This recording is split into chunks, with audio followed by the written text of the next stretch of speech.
What's going on, everybody? Welcome back to Bet 'em and Pick 'em. It's week number 13 here. We are just about to start the fourth quarter of the Circa Million contest, which is our last crack at money, guys. We need to get some money. How are you, Rob? Well, I told you we should have just switched the full-on contrarian when we started the third quarter, didn't I? Yeah, we did. You Well, did. we got a chance to back Mike Glennon this week. And when you have that chance, you got to jump on it full stop. So if we want to be contrarian, I can guarantee you that one will be contrarian. I didn't even know that dude was in the league. That happens a couple times a year. You're just like, oh, this old quarterback is sitting on a bench somewhere. Good to know. Oh, But you know what, coming off the Saints game last night? Dude, Taysom Hill is terrible. God, Terrible. That game was awful to watch. It was pure torture. I mean, he's like a side armor. I didn't realize he was like, I don't know if you get this reference, but Shingo Takatsu, the former closer of the Chicago White Sox. Oh my he's got a pretty similar throwing motion there. That is a reference that I think maybe like one listener will get, and it's probably like someone from Chicago. You know what? That's a win for me if one person gets it, because I expected like the line to be, under half a listener. Yeah, I'm sure it's juiced towards the under. All right, so we've got a bunch of games to talk about this week. So let's just get going. We haven't actually made any picks yet. No one filled out the sheets, so this is gonna be good. We're just gonna kind of go game by game and give our thoughts on it, and then we'll consolidate at the end. Vikings -7 here against the Lions this week. Not much of a surprise for me. I would like the Lions plus the full 7. I just don't think the Vikings are very good, and they've lost Dalvin Cook now. Yeah, have the Giants won a game yet? The Giants. No, I'm sorry. The Lions, have they won a game yet? They have not. They can still make the playoffs though. At 0-10-1. I'm calling it. They win this week. Oh, okay. I'm calling it. Actually, I'm going to bet it too. Let me make a note here to remind myself to bet Detroit money line.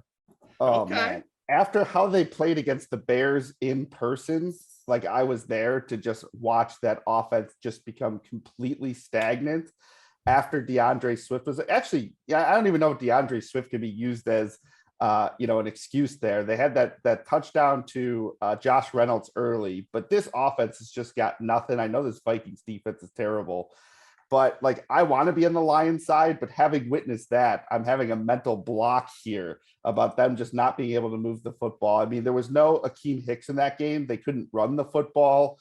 There's just nothing going on here for this Lions team. So I hate to say it, I would be on the Viking side, but I hate laying that number with a bad team.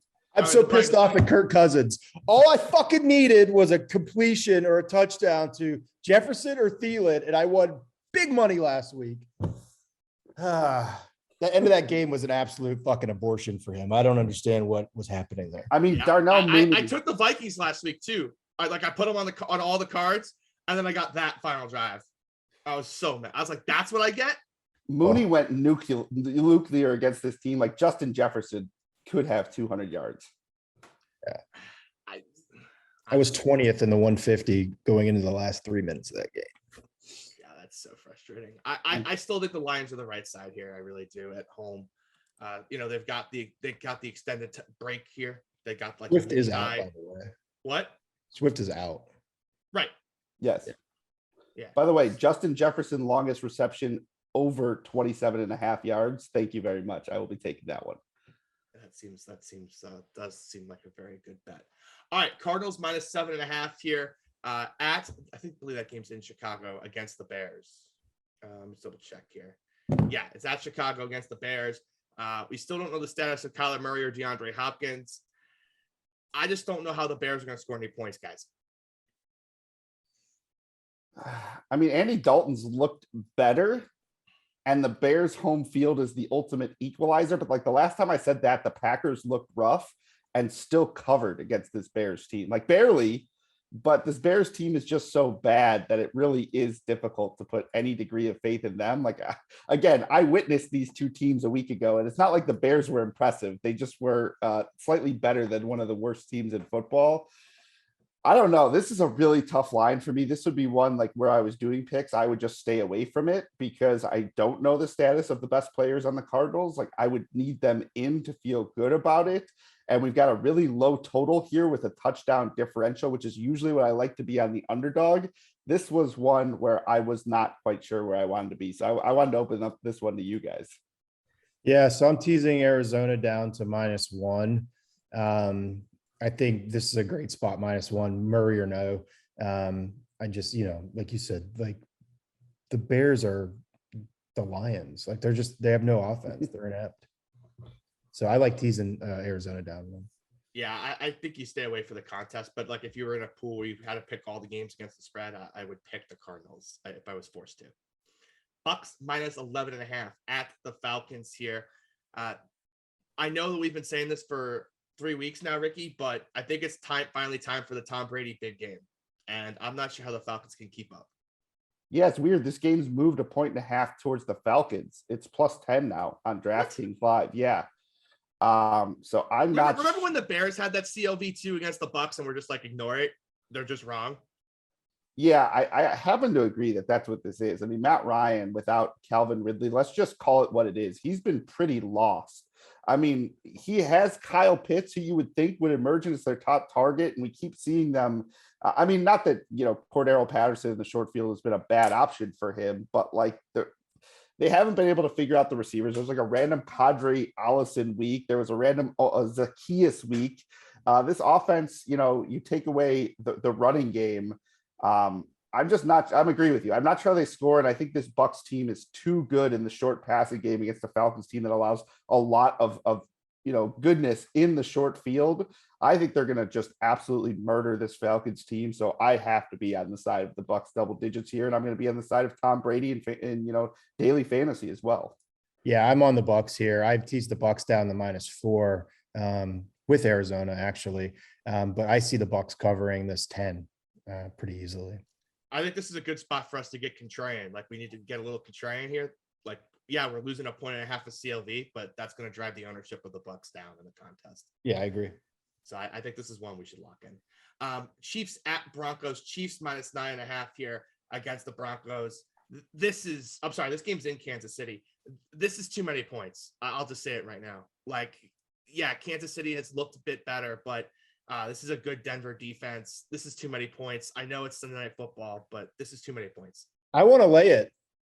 I want to lay it. Yeah, I want to lay it because I think this is a massive contrarian pick for the contest. If we're going to go contrarian at all, laying 9 here, like how popular do you think that would be? Like 0.5% of the contest is going to be on the Chiefs -9 in this matchup, 9.5, right? Would you be surprised if the Chiefs covered? I mean, like, what part of that would be surprising to you? Like, who's starting for Denver? Is it Drew Lock this week? Like, what's happening here? I thought it was Teddy still. Didn't they pull him last week? He was on the bench for a while, right? I think he got hurt, didn't he? Pretty sure he got hurt, and then Drew Lock threw a terrible pick right before half, and they let hurt Teddy come back in. I was driving during Sunday, so I'm the wrong person to ask. Let's see. Yeah, it was a horrible interception right before half. I'm like 99% positive, and they let him come back and play hurt. Yeah, that's exactly what happened. So Teddy finished the game, but I mean, he's probably still limited. But point still stands. I don't care. I think the Chiefs can cover this 9.5. I don't need it as a contrarian option. I think it's just a lot of points, but it is the right side of double digits at least. I can get behind that. Colts against the Texans here. This is basically how many points do you think the Colts are going to score spot? I am perfectly happy laying the 10 in the contest here. I just don't know how the Texans stop this offense. I'm happy to lay this one too. And I'm the guy that's screaming every week, don't lay points. But like, this is another matchup. Like, they've kicked the shit out of the Texans. So I'm happy to lay it in the contest. Yeah, and the Houston Texans fans are feeling the same way. The lowest cost of a ticket for all these other games is like $50. The lowest cost for the Colts at Houston ticket, $8. Really? I guess I got to fly to Houston. An $8 ticket's a great deal. I always go to Brewers games when they got like the $5 tickets, or at least I used to. I've got enough to afford, lower deck these days. But I mean, how are they going to stop now that they've figured out that Jonathan Taylor is their guy. I mean, I just don't know how this defense stops anyone. You look at the rushing touchdowns against this team. It looks like 2 out of their last 10 games have they not allowed a rushing touchdown to a running back specifically. There have been a few multiple touchdown games. Most of them have been 4.9 yards per carry or more. Like even last week against the Jets, when Michael Carter was banged up, 147 yards on 31 attempts for 4.7 yards a carry. I mean, what do we think Jonathan Taylor's going to do? He's going to tear this team up. And when they have the lead, there's just nothing that the Texans can do. So Rob has now told us to lay 9.5, 10, and 11.5 all in the same show. Is this an SOS signal, Rob? Are you okay? This is what I said we should have been doing for weeks, is try to get contrarian. So I'm here just to present a contrarian case for the contest. And I think laying those big totals, I don't know how popular that Tampa Bay pick will be. Indy might be no popular. chance it's popular. All I can say is we'll know Rob Bot is broken if he wants to lay the number with the Rams. There's something, we got to reset his battery or something. I'm definitely going to be advocating to lay the number with the Rams too. Eagles -7 at the Jets. I think this is a really bad trap spot for the Eagles. I think they lose this game. Like Rob wants to bet the Lions outright. I want to be on the Jets outright. Jalen Hurts is hurt. Miles Sanders is hurt. This Jets team is coming off of just its worst performance this season. I know Zach Wilson's terrible, and that's the case against this spot, but this has got all that Titans at Jets vibes from like week 3. Or like any Jalen Hurts spot, recently since the beginning of the season. The guy can't throw the football. So to lay 7 with this Eagles team is putting a lot of faith in a guy that is pretty one-dimensional as a quarterback, which is not something you like to see, especially if that dimension is not his arm. I did see a stat that his quarterback rating this year targeting Jalen Reagor is 5.8, and his quarterback rating targeting everyone else is like 64. So Reagor specifically has been like the bane of his and anyone betting the Eagles' existence. And I just wanted to throw that stat out there. I'm not even sure it's incredibly relevant to this matchup, but I agree with you. Like if we're getting contrarian, I like the Jets here. And I mean, I have Hurts in a bunch of seasonal leagues. It's been painful to watch him. I want to bet against him as much as I can, especially with them as big favorites. Yeah, I totally agree with you guys here. Totally agree. Chargers here. Playing the Cincinnati Bengals and what will probably be like the best of these 1 o'clock windows. It's Bengals 3-point favorites at home, West Coast team flying east. Are we sure the Chargers are any good? That I was about to say, like, I've been backing the Chargers. The Bengals are my other team. I think the Bengals are the much better team here. There is no run defense against the Chargers, and you've been on the Joe Mixon train like every single week.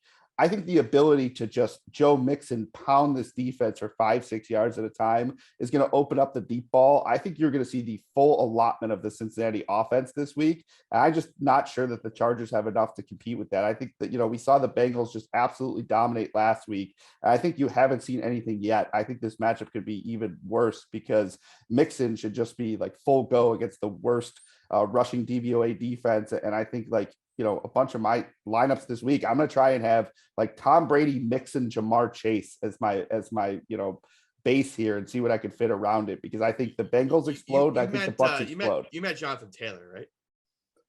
I guess I got to work him in there as well. Well, you said Joe Mixon, Chase, and Tom Brady, and I went, what?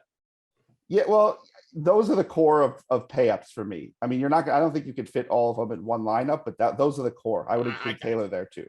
I got you. Rob, you in on team? I'll take it a step further. Joe Burrow is my favorite play of this coming weekend because I think they're going to blow the top off of this defense, and you're going to see. So in my opinion, Burrow is one of the top 5 quarterbacks in the league. I think the kid is absolutely phenomenal. Obviously, season cut short last year. They've been a little bit cautious with him. I think, when you see him take the top off, which they have maybe once or twice this year, I know they did against Pittsburgh. It's going to get ugly, and it's going to get ugly fast. And I love Joe Burrow in this spot. So I'm all in Bengals. All right. So this is the next game. There's no chance we're going to be betting for the contest. Giants +4 against the Dolphins is the contest line. I assume this is moved since they announced that Mike Lennon is starting. I haven't double checked, but I'm going to assume this is closer to 7 now. It's not even posted on DraftKings right now. Okay. I'm going to assume this reopens close to 7. And since we're looking to be contrarian, I can't see why we would take the Dolphins, and there's no point in taking the Giants either. I mean, Yeah. I kind of want to do it for entertainment purposes, but yes, I understand if you guys don't have the same stance on that one as I do, because it's basically just anarchy, the Joker. Like, I want to see the world burn with us being on Mike Glennon, who, by the way, is 2-13 in his last 15 starts. I don't hate it. I think I would just rather lay the double-digit dogs, right? We're already going to have a stand against the field anyway, since like everyone's going to have the Dolphins, right? So we're basically going to have the Giants just by not having the Dolphins. Yeah, So that's fair. I don't think we have to get that crazy, especially because it's Mike Glennon and, as Ricky said, 2-13. And I was going to ask who the hell were the fucking two. Yeah, I have to look that one up. Actually, I don't know. He started but got hurt. Right. So we're now into the 4 p.m. window of games. The Washington football team here taking on the Las Vegas Raiders. The contest line is 2.5. In real life, this has moved to -1. But I got to be honest, I love this spot for the Raiders. This is a really good spot at home here against a defense whose secondary is terrible. Washington's riding a high because they basically got to play Seattle, who can't throw the football. Like, let's not get confused here. This Raiders team can throw. Derek Carr has been throwing at one of the highest rates in the league here. The secondary is still terrible. Like, sign me up for the Raiders passing attack here. I was just going to ask you, is Derek Carr any good? No, but is he any worse than Kirk Cousins? Probably not. Well, don't get me started on Cousins this week, but I am so undecided on what that Raiders team is. Me too. Carr has flashes where I'm like, oh, okay, this guy doesn't suck. And then I watched the full game last week. I'm like, oh, he kind of sucks. Like, what the fuck? And so I'm just totally confused about what Derek Carr is. So I have no comfort level betting them, but I feel almost the exact same way about the Washington football team.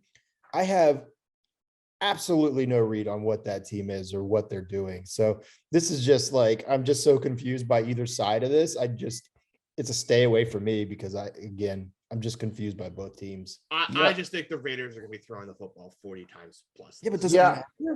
I'm actually surprised at how good these Derek Carr numbers are over the course of the last month and a half. I mean, over the course of his last 6 games, he's got one game under a 90 and a half quarterback rating. He's got 2 games under 296 yards. And he's thrown at least a touchdown in each game. I mean, if that's the case, he's going to have a day against this Washington team. As you know, like every time we've recorded the show, I don't think I've ever had a strong take on a Raider game because I'm like where Rob is I can't decide how I feel. But seeing how much better than I thought he's been, I think I would be on the Raider side. Hunter Renfrow over 63.5 receiving yards might hit by halftime. They seem to do these little weird run plays with this guy. I don't understand how they use him. Yeah, but I agree with you, but I just think now with no Darren Waller for this game, they're just going to have him run all those middle of the field routes. Yeah. So you saw it last week, 8 for 132, and Washington runs pretty similar defensive scheme to the Dallas Cowboys. So I think it's going to be another feast day for him. But I don't think we have to pick this game. Ravens -4.5 against your Steelers, Rob. Your Steelers suck. The only problem is that the Ravens also suck. So I'll probably just stick away from this one. Yeah, I was going to say what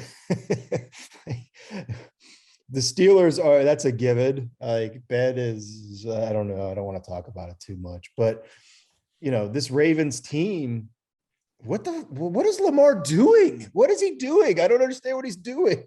Some of those interceptions, you were just like, they put the camera on behind him and showed you what he was looking at, and they would stop it because they're like, well, clearly he wasn't looking at anything. And so we don't want to embarrass the guy. It was one of the worst Lamar Jackson performances I think we might have seen in recent memory. That is for certain. So their offense has been quite bad, the last month and a half. They put up 17 against the Bengals. They put up 34 against the Vikings because the Vikings defense sucks and gives up points to everybody. They scored 10 against the Dolphins, 16 against the Bears, and 16 against the Browns. That is egregiously bad. So yeah, I couldn't pay me to bet this game. I guess maybe the under. That's about it. You say that the defense has been egregious. The Steelers team has allowed 82 points the last 2 games combined. So, I mean, I think you got to start thinking about their defense as not being great either. I guess they played the Chargers and Cincy, so maybe you can cut them a little bit of slack, but yeah, I'm not sure where to be on this one. All right, all right, next game. Let's lay the 13. Rams at home against the Jaguars. Yeah, I'm sure that they're not going to play Henderson. I'm sure that they're going to rest guys, but the Jaguars suck. This is a cross-country flight in December for a team that doesn't give a fuck. Rams are going to win this by 20. They need a win. This is like one of those spots that you just lay the 13 and it's going to be fine. I'm not as confident on this one either. Yeah, I'm not as confident in this one as some of the other double digits. I can't say that. I mean, that the cross country, that holds true. I think, that the offense starting to get LaVisca Chenault involved last week. They're starting to actually, it only took 12 weeks, but I think they're starting to run it like I would have expected them to run it from the beginning, which makes them at least borderline competitive. But that's the only, positive I've got. It's not like I'm like the world's biggest Jags truther. I just think this is a big number. Yeah, and I'm enjoying watching Urban Meyer ruin Trevor Lawrence. Like, I'm just not sure Trevor was ever that good. Maybe not. I mean, it's I hate Urban Meyer there. I hate him with the Jags. I really do. But Lawrence looks absolutely lost. Yeah, and this Rams defense is not going to help that cause either. I just think this is the buy low spot on the Rams. Like, yeah, they've lost a bunch in a row. They've played good teams. They didn't exactly play terrible against Green Bay. I watched that entire game because I had an Aaron Jones mispriced prop. Of course, didn't hit, but like DraftKings just completely, like, as soon as the first play of the game happened, Aaron Jones, anytime the score was like plus 425. And I was like, well, all right, I guess we're going to fire this significant. It didn't work, obviously, because everybody else scored. But I just think this is a spot for the Rams to come back and dominate. I really do like this spot a lot. So I'm going to try to push you guys even more. Because how are the Jaguars scoring points here? Well, they're starting with 12.5. Yeah, that's good because they're going to need it because that's probably the 12.5 that they're going to end with. 49ers 3.5 points at Seattle. I can't imagine betting this game. Like, Seattle's looked about as bad as it can get. 49ers have looked about as good as you could get, but I don't want to bet on Adrian Peterson. I don't want to bet on Pete Carroll. Like, Pete Carroll looks like he wants to be at home on his couch in his slippers reading the Wall Street Journal, not out there coaching football. The decisions that he is making are incredible. And Russ has sucked. He looked as bad as we've ever seen him last week. I mean, it was pitiful. And couple that with Pete Carroll not caring, the run plays he was running in these situations. I think there was a 4th and 1 or 4th and short where it was like the entire world is screaming, you got to go for it here. And of course, Pete kicks the football. Like, this Seattle team doesn't give a shit. And it's starting to really show. Yeah, I can't believe how boring this offense has become with Russell Wilson. I mean, they just slow the games down. Here, I was looking at it in terms of plays called per game so far this season. All right, so I'll give you the second and third worst teams in terms of plays per game, and you tell me how many you think Seattle has. The Bears, 56.8 plays called per game, and Houston, 55.8. Where would you say that Seattle is at the moment? Like 51? Almost 51 exactly. So they're 5 plays per game less basically than the next worst team, which is just insane. It also makes them pretty hard to bet one way or another, to have faith in them, because if they ever have a week where the efficiency pops back up, they can hold the ball away from another team like the 49ers are trying to do. The only thing I like in this game is the under. So I don't know about the rest. Yeah, I saw a meme that DK's had more hair colors this year than touchdowns. I mean, how do you have one of the best wide receivers, just physically gifted kind of guy, and I don't think he saw a target in the first half? I mean, you saw that long target he had, I think it was in the second half, where Russ threw a ball up that was 20 yards underthrown. So everyone just had to stop. And with Russ's finger or whatever it is right now, it's just not happening. I don't know. It all looks too ugly to bet. All right, so final game, Monday Night Football. This is going to be a great game. Patriots plus 2.5 in the contest. It's plus 3 everywhere. Patriots are winning this football game. Here we go. I knew this was coming. I knew it from the start. Patriots are winning this football game. They're the best team in the AFC. Let's call it what it is. They've been the best team in the AFC now for a month and a half. Like, if Damian Harris doesn't fumble in week 1, like, the Patriots win that game and the narrative is completely different. They're the best team in the AFC. We're getting 3 points. The Bills are not going to be able to throw against the Pats. They're just going to sit back in zone, and they're going to dare the Bills to run. Josh Allen is not patient enough for it. There's no way the Patriots lose this game right now. Just no, they're not losing. I think that's a real homer take. I like the Bills here. You know, the Bills have not played to their full ability this season. I'm hopeful that they start hitting their stride coming into later in the season here, because they're going to need to make a playoff run, and I think they will make a deep playoff run. And I think it starts here. Yeah, the Bills are losing this game by so many points. I don't even know where to start. This number seemed trappy, and the Patriots have yet to lose on the road. So I was going to cross this game out, but I knew you were coming in here with that opinion, so I was just waiting for it. I don't understand why people think the Bills are good. Like, they haven't been good all season. Like, even in that Saints game, it was an embarrassing win. Like, I just don't see how they're going to score on this Patriots defense. Like, the Pats defense has been fantastic. Like, the last time they gave up more than 13 points was like 5 weeks ago. What's Josh Allen's passing prop? Let's look it up. It's Monday Night Football. It's not up yet. So they're going to set that thing at about 315, right? Oh my God. Slam the under if it's over 300. I mean, realistically, what do you think the proper market number is on Allen? He's been around like 270 to 275 most weeks, at least in the open, because I've been watching him. So I would guess you get about 274.5 would be my Maybe guess. I'm thinking total yards. Maybe I'm thinking total yards. Yeah. Because about 310 total yards is probably. Yeah, total yards, I would guess that's about where you are. I just don't like the Pats are just going to play. They're just going to make him run the football, and they can't run the football. So I'm setting up a bet here, CJ. So Josh Allen, total yards. Total yards. Fuck that. You said the Bills are going to win the game, and I'm saying they're not going to win the game. 315. Notice how Ricky's trying, like, Rob's trying to like just finagle some like yardage bet instead of like the crux of the argument. Because you know why? He's not actually confident in the Bills winning the football game. I'm just always angling for the smallest edge I can squeeze. I don't.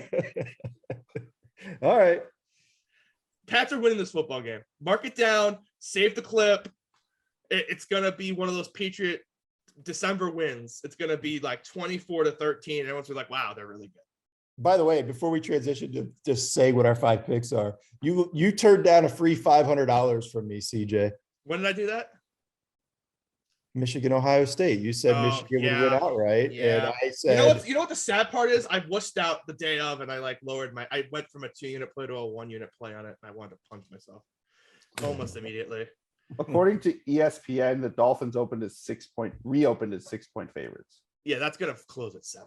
I'm seeing 6. Yeah, I'm just telling you, there's no way that doesn't close at 7. So I love this spot for the Pats. I do, but you guys aren't going to let me bet them. That's fine. So the 5, let's just kind of do like the 3 we're going to lock in. I think it's pretty self-explanatory. It's going to be Bucks, Chiefs, and Colts are the ones we're going to lock in. Yeah, I like the Bengals. Cincinnati. Yeah. I think we'll rotate in Cincinnati, the Jets. Yes. I guess after that, why are we rotating? Just make those 5 picks. Oh, I want to get some Lions in there, though. I want to get some Vikings in there. Vikings. Ricky, have you won a bet on the Vikings this season? You recommend the Vikings every time, and they never do anything. Aren't we only at 7 in the contest? Because it's at 7.5, and I like that 7 number much better. Rob said the Lions are going to win the football game. You think you're going to get him to change your mind on the No. Vikings? I was trying to make a personal bet here that I would take the Vikes -7.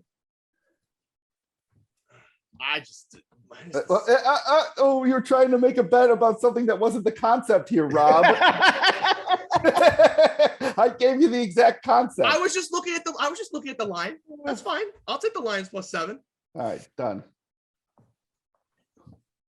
So it's all right. It's so Bucks, Chiefs, Colts, and then we'll rotate in Jets, Bengals, Lions, and I don't know. Maybe we'll find another animal to put in there too while we're at it. So, any final words, Rob? No, that's it. Rob's done. I can't wait till Monday night. Rob and I, regardless, the text chain Monday night is going to be amazing during that Pats Bills game, one way or another. So, all right, Ricky, you got any final thoughts? No, I'm done. Okay. All right, Patriots going to be your AFC East champions, and it's going to be all but clear after next. Sean, kill the show now, Sean. Just kill it now. He's Rob. He's Ricky. I'm CJ. Maybe we'll still be here next week. We'll see you guys later.